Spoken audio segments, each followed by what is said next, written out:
You are getting ready to listen to the voice of Dr. Rhadi Ferguson, 2004 Olympian, four-time national judo champion, Brazilian jiu-jitsu black belt, author, speaker, and coach.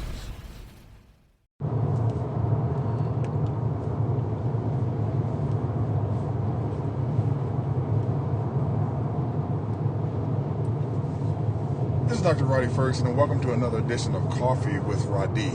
I'm driving in my car, headed to a homegoing service for a friend of the family, and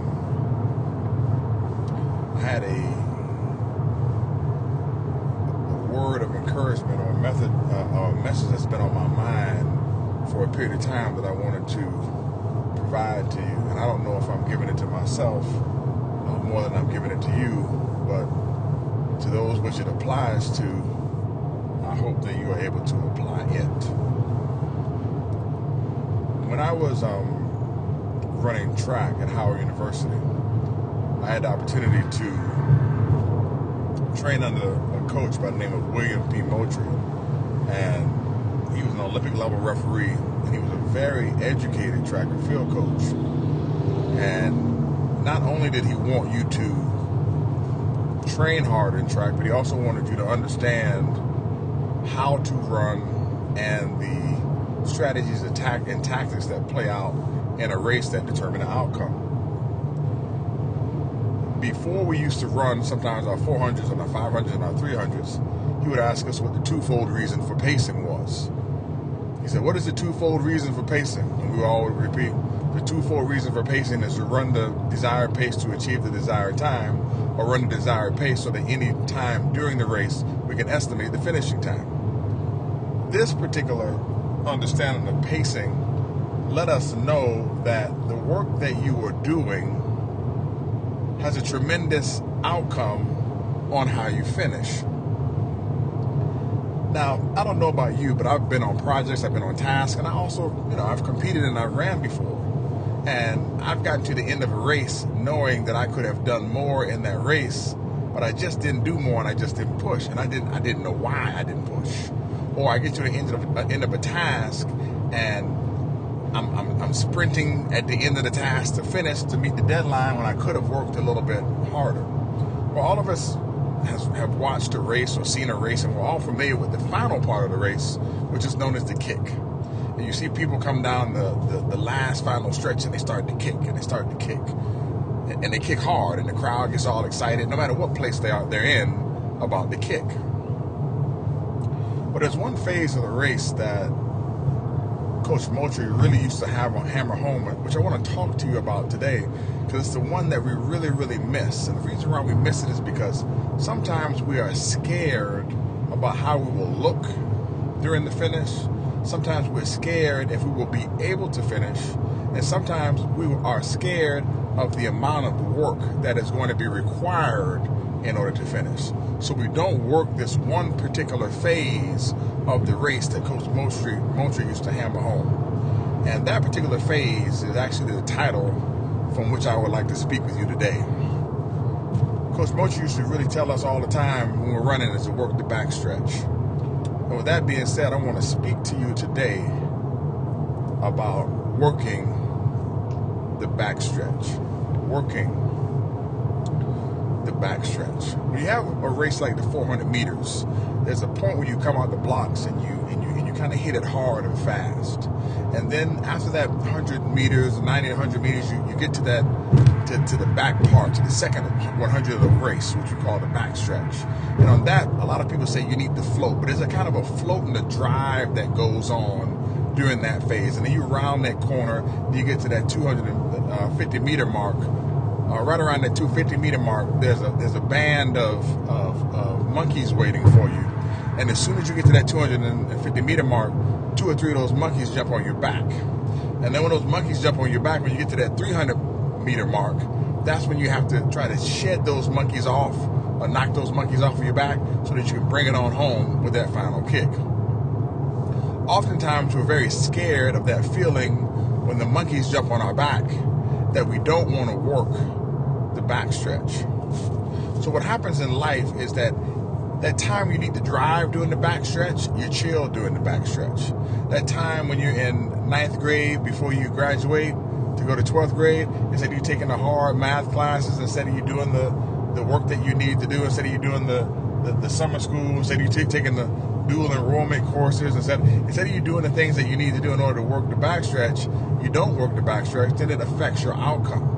And then you have these points in life when you think about what I could have done and what I should have done, and it will eat away at you. And I have seen people who are in the rocking chair moment phase of their lives, where they're in the twilight, when they're in their 60s and their 70s and their 80s, and they think about how much more they could have done. They think about how much more they could have worked.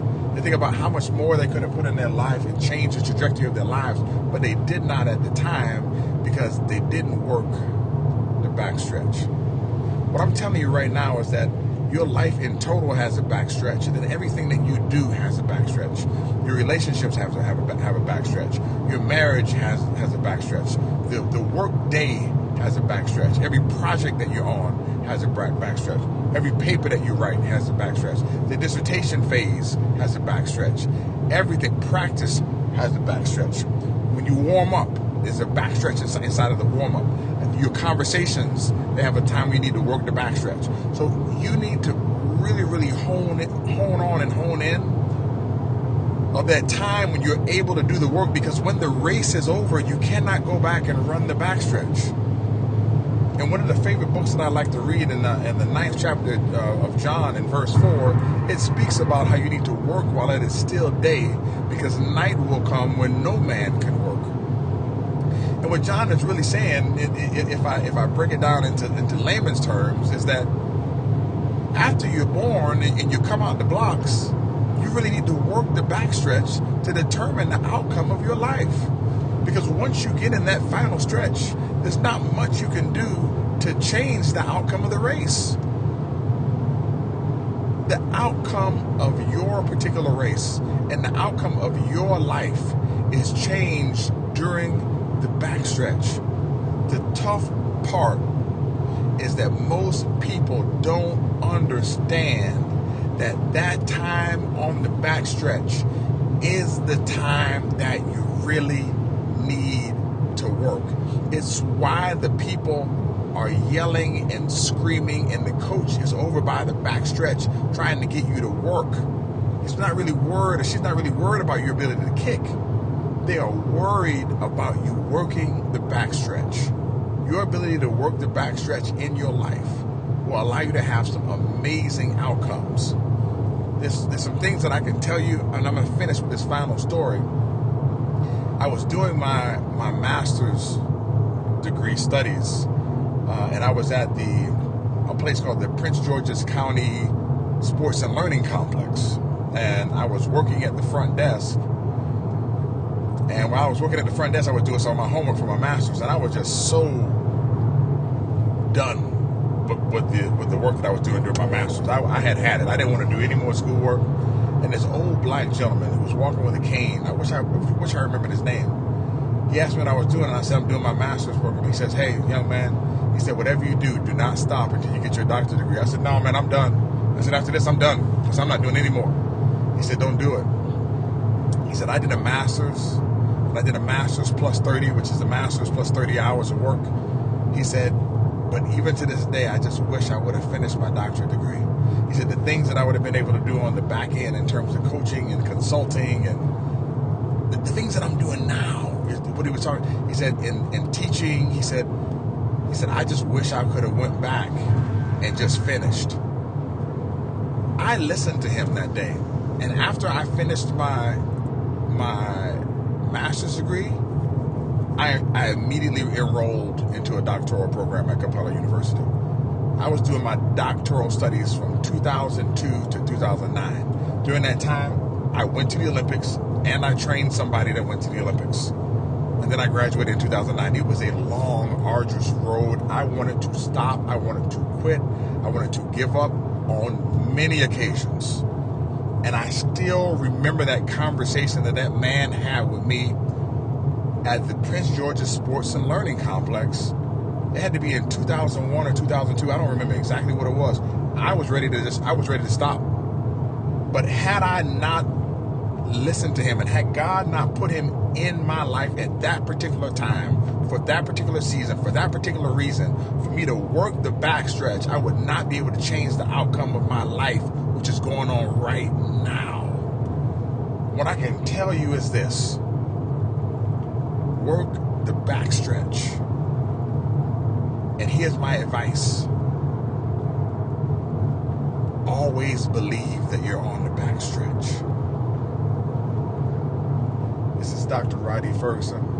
Have a super fantastic day. Remember, I love you, but God loves you best. And do me a small favor. When you finish listening to this today, number one, pass on the message to somebody else if you think they can be helped by it. Number two, please go visit www.judoislife.net and pick up my book, Judo is Life Today. And number three, always remember that I love you, but God loves you best. Work the backstretch. You are getting ready to listen to the voice of Dr. Rhadi Ferguson, 2004 Olympian, four-time national judo champion, Brazilian Jiu-Jitsu black belt, author, speaker, and coach.